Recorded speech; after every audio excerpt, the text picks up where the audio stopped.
Semua orang pasti pernah mengalami pengalaman yang buruk, dan setiap orang juga pasti memiliki respons yang berbeda-beda terhadap kejadian buruk yang pernah dialami. Ada yang ketika mengalami kejadian buruk berespons dengan sikap yang biasa saja, ada juga yang bersedih selama beberapa waktu, atau ada juga yang jadinya trauma dan takut, bahkan cemas yang berdampak panik berlebih, bahkan sampai fobia terhadap hal tersebut. Pertanyaannya, apakah kita bisa mengubah perilaku kita setelah mengalami trauma atau kejadian buruk di masa lalu? Nah, ternyata seorang psikolog asal Amerika sudah pernah membahas tentang masalah ini. Namanya adalah John B. Watson.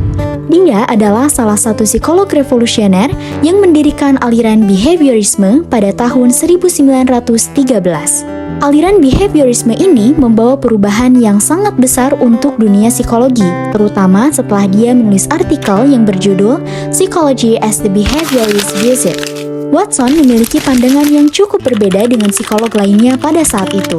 Psikolog saat itu biasanya berfokus pada pikiran, emosi, alam bawah sadar, dan lain sebagainya, yang sebenarnya hal-hal tersebut tidak bisa dilihat secara kasat mata. Watson menganggap bahwa hal-hal yang tidak bisa kita lihat secara langsung itu sebenarnya tidak bisa dijadikan dasar, karena yang tidak bisa kita lihat dan diobservasi secara langsung akan tidak ilmiah. Maka Watson membuat aliran psikologi baru, aliran di mana psikologi hanya berfokus melihat perilaku. Jadi hal-hal yang tidak bisa kita lihat dianggap bukan ilmu psikologi yang harus difokuskan, melainkan yang perlu difokuskan hanyalah sesuatu yang terlihat, yaitu perilaku. Itulah yang menjadi alasan mengapa aliran ini diberi nama aliran behaviorisme. Ada kata behavior yang berarti perilaku, dan isme berarti pandangan atau amatan. Jadi, behaviorisme adalah teori psikologi yang mempelajari perilaku manusia atau hewan berdasarkan tindakan atau perilaku yang dapat diamati. Aliran behaviorisme dalam psikologi memiliki sejarah yang menarik dan melibatkan beberapa tokoh terkenal. Adapun beberapa tokoh behaviorisme, yang pertama ada Edward Lee Thorndike. Edward Lee Thorndike adalah seorang psikolog yang menerima pendidikannya di Amerika. Dia belajar di bawah bimbingan William James di Harvard University. Kemudian dia mengajar di Universitas Columbia dan menghasilkan banyak karya dalam psikologi. Thorndike adalah periset perkembangan psikologi hewan yang mana pernah berencana untuk menggunakan anak-anak sebagai subjek penelitiannya. Akan tetapi dia merubahnya dengan memilih anak ayam sebagai objek risetnya. Thorndike mengembangkan teori pembelajaran mekanistik dan objektif yang memfokuskan pada perilaku yang dapat diamati.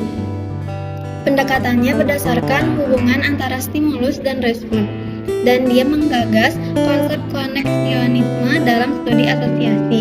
Yang kedua, Vladimir M. Bekhterev. Bekhterev adalah seorang psikolog dan neurolog asal Rusia. Dia mengembangkan teori pembelajaran berbasis perilaku dan menekankan pentingnya pengamatan langsung terhadap perilaku manusia. Bekhterev memperkenalkan konsep refleks kondisional dan menggagas teori pembelajaran berbasis kondisi refleks. Dia meneliti hubungan antara stimulus dan respon dalam pembentukan perilaku.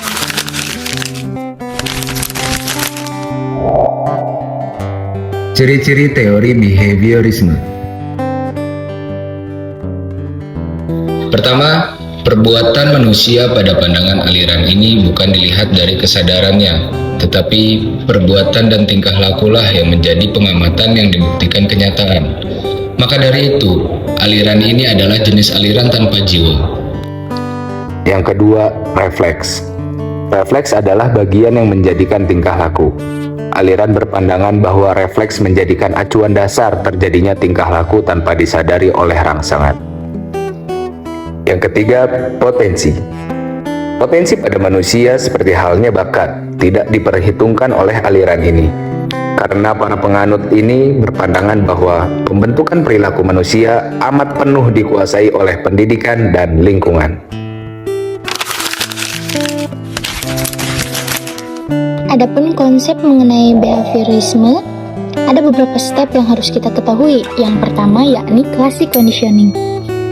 Classic conditioning adalah suatu pengkondisian atau persyaratan klasik yang dimana proses yang ditemukan oleh Pavlov melalui percobaannya terhadap hewan yang bernama anjing, di mana perangsang asli dan netral dipasangkan dengan stimulus bersyarat secara berulang-ulang sehingga memunculkan reaksi yang diinginkan.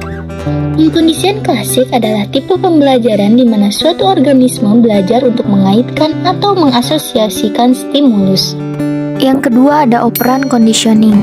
Operan conditioning merupakan metode pembelajaran dengan memberi hadiah dan hukuman sebagai konsekuensi dari perilaku tertentu. Teori yang dikembangkan oleh B.F. Skinner ini juga sering dikenal dengan istilah teori Skinner.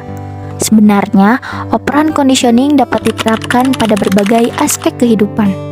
Misalnya, kegiatan pembelajaran di kelas, di sosial media, dengan menerapkan teori ini bisa membuat pelajar berperilaku baik hingga terbiasa dalam melakukannya. Ada beberapa contoh nih.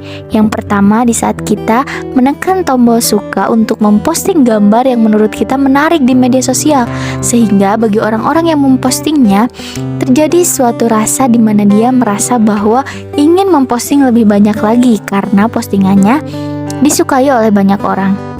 Adapun yang ketiga, mengenai saving. Saving merupakan salah satu teknik modifikasi perilaku yang berfokus pada tingkah laku, yang bertujuan untuk membentuk perilaku yang diinginkan dengan memberikan perilaku yang mendekati perilaku target sehingga terbentuk perilaku yang diinginkan. Yang keempat ada reinforcement atau penguatan. Merupakan strategi perubahan perilaku melalui perilaku ataupun tindakan yang dapat mendatangkan kesenangan dan kepuasan atau bahkan justru mendatangkan efek jera. Reinforcement dapat berupa positif dan negatif. Positif reinforcement atau penguatan positif adalah peristiwa yang menyenangkan, bersahabat dan diinginkan yang mengikuti sebuah perlakuan yang baik. Perilaku yang mendapat penguatan karena perilaku tersebut membawa konsekuensi yang menyenangkan, maka hal-hal itu disebut sebagai positive reinforcement. Di sisi lain, negative reinforcement atau penguatan negatif adalah peristiwa ataupun persepsi dari sebuah peristiwa yang tidak menyenangkan dan tidak diinginkan. Negative reinforcement juga memperkuat perilaku dikarenakan kecenderungan seseorang untuk mengulangi sebuah perilaku yang dimana ia mampu menghentikan peristiwa yang tidak diinginkannya. Perilaku yang membawa penguatan karena menyingkirkan sesuatu yang tidak menyenangkan disebut sebagai negative reinforcement. Kelebihan teori behaviorisme. 1. Teori behaviorisme cocok diterapkan untuk melatih anak-anak yang masih membutuhkan dominasi peran orang dewasa lantaran suka mengulangi dan harus dibiasakan, suka meniru dan senang dengan bentuk penghargaan langsung seperti pujian. 2. Pembiasaan guru untuk bersikap jeli dan peka pada situasi dan kondisi belajar. Kelemahan behaviorisme. 1. Pembelajaran siswa berpusat pada guru, bersifat mekanistik dan hanya berorientasi pada hasil yang diamati dan diukur. 2. Penggunaan hukuman sebagai salah satu cara mendisiplinkan siswa, baik hukum verbal maupun fisik, justru berakibat buruk pada siswa. Nah, itulah kelebihan dan kelemahan teori behaviorisme.